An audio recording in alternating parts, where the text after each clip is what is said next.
Okay, as an American, I'll speak about our new president. I think that we are likely to see some real changes from the Biden period. I do think the Ukraine war is likely to end, and that's a hugely beneficial thing. I think there's actually more likely to be peace in the Middle East and between the US and China than was true of the Biden administration. Trump believes in going it alone, but he's not especially warlike. He doesn't like international rules. He doesn't like the UN. He has pulled out the first day the US from the Paris Climate Agreement and from the World Health Organization. This is part of the Trump idea that any global rules are a constraint on American freedom and sovereignty. I don't agree with this. I think countries agree together to do things for a reason because it's mutually beneficial. But in the Trump ideology, agreements with other countries is just a constraint on your own action. So he believes in unilateralism, but he doesn't especially believe in war. In fact, I think on balance, he will avoid war even more than Biden did. Biden represented the mainstream military industrial complex of the United States. In the mainstream U.S. approach, war is part of American power. For Trump, I think tariffs, threats, embargoes, isolation, other things are more the arsenal that he likes. Trump is going to be nasty in the Western Hemisphere, probably more than he's going to be in the Eastern Hemisphere. So I'd be more worried today in Canada or Mexico than in China. Let's put it that way.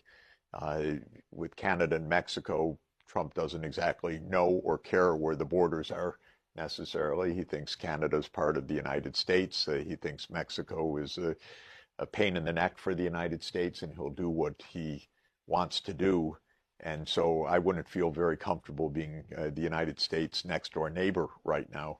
But when it comes to China, he didn't mention China in the inaugural address. He said he wants peace, and I rather believe that, actually, at least peace in among the major powers.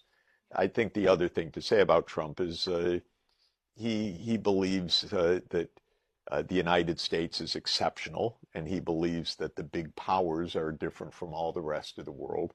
He rather likes big, powerful countries and powerful leaders.